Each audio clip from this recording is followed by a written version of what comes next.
Quality of a nation depends upon quality of its citizens. Quality of its citizens depends upon quality of its education. Quality of its education depends upon quality of its teachers. Hence, the quality of teachers is very important and much significant in modern nation building. Generally, there are 5 essential qualities for a teacher. 1. Scholarship. 2. Professional training. 3. Personality. 4. Teaching skills. 5. Human relationships. Among these 5 qualities, teaching skills are more and more important because without having proper teaching skills, a teacher could not perform well in his classroom. So what is teaching skills? Teaching skills are set of verbal and non-verbal overt behaviors of the teacher inside the classroom. There are so many skills that a teacher has to possess in order to catch the minds of the pupil. But for the purpose of understanding, educationists consolidated or categorized 9 types of teaching skills. They are: 1. Skill of introducing a lesson. 2. Skill of explaining. 3. Skill of stimulus variation. 4. Skill of classroom management. 5. Skill of illustrating with example. 6. Skill of using chalkboards and audio-visual aids. 7. Skill of fluency in questioning. 8. Skill of asking probing questions. 9. Skill of reinforcement. Out of these 9 skills, we first focus on the skill of introducing a lesson. What is introducing a lesson? Introducing a lesson means proficient use of verbal and non-verbal behavior, audiovisual aids, and appropriate devices in order to gain attention of the students, to motivate the students, and to link previous knowledge or prerequisites of the students with newly introducing lesson. There are many ways to introduce a lesson. They are: 1. Presenting a story. 2. Presenting a real life situation. 3. Presenting an anecdote. 4. Presenting a real object. 5. Presenting a demonstration. 6. Asking perplexing questions. 7. Presenting attractive audio-visual materials like videos and images relevant and significant. 8. Start talking in a low tone. 9. Do something interesting to the students. 10. Do nothing or maintain a deliberate silence for a while to get started. It is better to avoid irrelevant questions, irrelevant statements, and all kinds of discontinuity while introducing a lesson. We now focus on the skill of explaining. What do we mean by explaining something to someone? How can we do it? Explaining is the skill of bringing out the exact meaning of a fact, a concept, or an idea by using appropriate interrelated statements, examples, diagrams, stories, or anecdotes, or by using various kinds of audio-visual materials. We have to use a beginning statement as a first step of explanation. That beginning statement should be as simple, as clear, and as comprehensive as possible. Immediately after telling the beginning statement, teacher has to use mediators like examples, diagrams, pictures or images, real objects, stories or anecdotes, audio-visual materials, etc. to describe the beginning statement. Teacher should use his vocabulary and word power for the purpose of effective description of the beginning statement. Teacher should also use explaining links like as a result of, because, therefore, in order to, on the other hand, this is why, this is how, so that, in spite of, etc. for making description of the beginning statement more and more effective. After explaining the first beginning statement with the help of mediators and explaining links, teacher has to use a concluding statement which will be more or less same with the beginning statement. Teacher should now ask questions about the statement in order to test pupils' understanding. With this questioning, explanation of the first beginning statement under consideration of the teacher will be over, and the teacher can move towards the second or next beginning statement within the same lesson. There will be 5 to 8 statements in a 40 to 45 minutes normal lesson. Each of these 8 statements should be explained to the students by strictly following the above procedure. That is, each explanation statement has use of beginning statement, use of mediators, use of explaining links, use of concluding statement, and questions to test pupils' understanding. It is better to avoid irrelevant statements, all kinds of discontinuities in explaining, or lack of fluency in explaining, use of inappropriate vocabulary, use of vague words and phrases, etc. It is also better to avoid deviations from the main points or from the main focus. Now, let us focus on the third and the most important skill, that is skill of stimulus variation. As its name hints, it is variations. Variations in the stimuli provided by the teacher to the students. A teacher should make deliberate variations in the stimuli in order to avoid monotony in the presentation. So, what does stimulus variation involves? Stimulus variation involves deliberate change in the stimuli by the teacher for the purpose of drawing, stimulating and maintaining the attention of the learners throughout the class. For stimulating and maintaining attention, teacher can use 1. Teacher movements, 2. Teacher gestures, 3. Change in speech pattern, 4. Change in interaction style, 5. Change in sensory focus, 6. Focusing, 7. Posing. Teacher should not stand still in front of the students. He has to make meaningful and purposeful movements. While making movements, teacher should ensure eye contact with the whole students. It is better to move in front of the students, and it is not better to move inside the student seating while explaining something. Teacher can then use gestures in order to bring variations in the stimuli. Gestures means movements of the parts of the body. That means teacher can use his body parts like forehead, eyebrows, nose, mouth, shoulders, hands, fingers, legs, knees, foot, etc. to bring gestural changes, especially while describing about size, shape, direction and anything like that. Teacher can bring changes in speech pattern by increasing and decreasing the volume, tone and speed of his speech. Teacher should also bring changes in interaction style by changing interaction time to time from teacher class to teacher pupil and to pupil pupil. Again, teacher can bring changes in sensory focus of the students. That means teacher has to shift the sensory focus from oral to visual and from visual to oral alternatively in order to stimulate attention and maintain that throughout the lesson.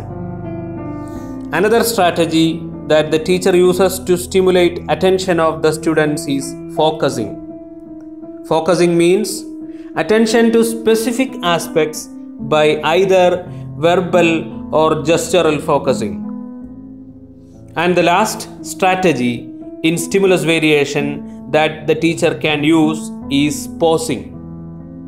Pausing means deliberate use of silence during talk.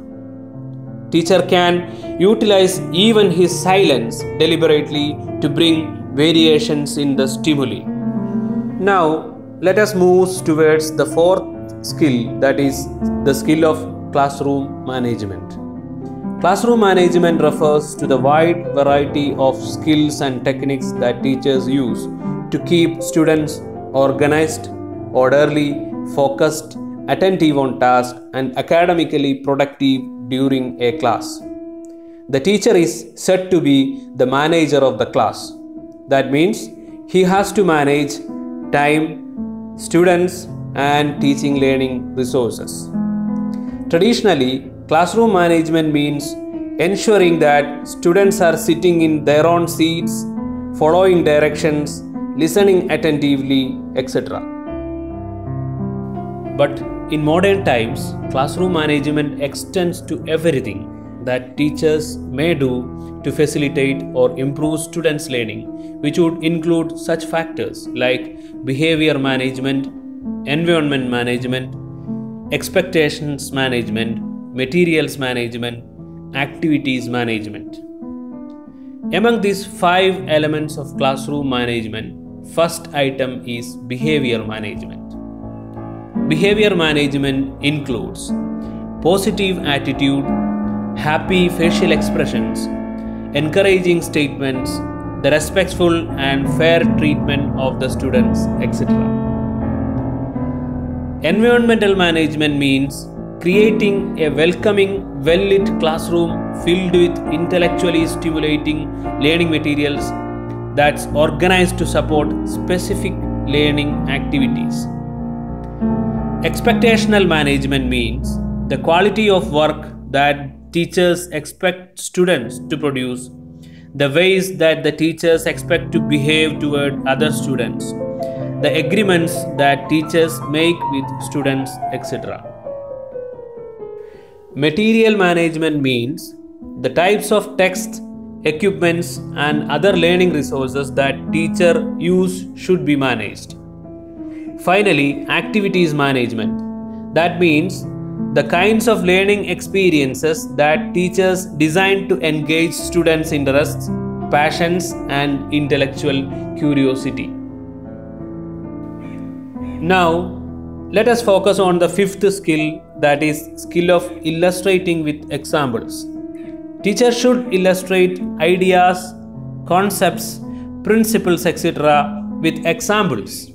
For this, teachers should use simple, relevant, and interesting examples from their real life. Next teaching skill is the skill of using chalkboard and audio-visual aids. While using chalkboard, 3 things should be taken care of. 1. Legibility of handwriting. 2. Neatness. 3. Organization of the chalkboard work. In legibility, slant, size, space between letters and words, etc. should be considered. In neatness, spacing between lines, lines parallel to the base, no overwriting, etc. should be considered. In organization of the chalkboard work, planning of the space, sequencing of items, presenting in totality, etc. should be taken care of. While using audio-visual aids, audio-visual aids should be simple, relevant, appropriate, and interesting. It is better to take back the audio-visual materials immediately after its use. Teacher should be conscious about the time while using audio-visual aids. Now we are moving towards the skill of fluency in questioning. There is a saying, a teacher never questions, never teaches. That saying is very much correct because questioning promotes learner involvement, initiates thinking, creates motivation, and enhances learning. There are 3 things to be considered while asking questions. 1. Structure. 2. Process. 3. Product.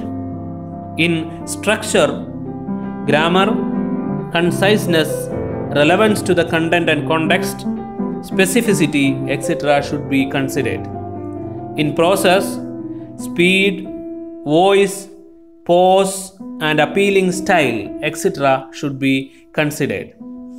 And in product, teacher must have an idea about the answer expecting. Eighth core teaching skill is skill of asking probing questions. Asking probing questions means teacher has to deal with the student's response with a view to encourage and stimulate them to go deeper and deeper into the various aspects of the answer or material learned. For this, 5 techniques shall be used. 1. Prompting. 2. Seeking further information. 3. Refocusing. 4. Increasing critical awareness. 5. Redirection. In prompting, teacher gives hints or clues when there is no response or incorrect response. Seeking further information means when the initial response of the students is partially correct or incomplete, teacher can ask subsidiary questions. 3rd, refocusing. Refocusing means when pupil give correct response, the teacher relates it with something already taught. Increasing critical awareness means by asking why and how of a correct response. Last, redirection. Redirection means asking the same question to another pupil. Teacher should be conscious about judicious distribution of questions among students while questioning. Fluency in posing questions is also integral part of questioning. Now, let us move towards 9th and the last core teaching skill, that is skill of reinforcement. Reinforcement means the reactions of the teacher that provide encouragement, approval and recognition to the students. Reactions of the teacher discourages the students if it is not in the right direction. Teacher should use verbal expressions like good, very good, right, fine, well done, excellent, carry on, go ahead, etc. for verbal reinforcement. Teacher should also use gestures like nodding of the head, smiling, friendly look, writing students' answers on the board, etc. for gestural reinforcement. When the student's answers is wrong, it is better for the teacher to use negative reinforcers like not right, not up to the mark, try again, etc. instead of using words like wrong, false, incorrect, etc. Shaking head, staring, etc. should also be used as a negative reinforcer. With this, we come to a close. We have been discussing about 9 core teaching skills. They are skill of introducing a lesson, skill of explaining, skill of stimulus variation, skill of classroom management, skill of illustrating with examples, skill of using chalkboards and audio-visual aids, skill of fluency in questioning, skill of asking probing questions, and skill of reinforcement. What is important here is each of these skills are observable, definable, measurable, demonstrable, and refinable through practice. Most important is that every teaching skill is refinable through practice. We can use video records of our own teachings for observation, measurement, and for further refinement. With this, let me conclude this session. Try to be an inspirational and motivational teacher always. Teach like a champion. Good luck and good wishes. Thank you. Thank you very much.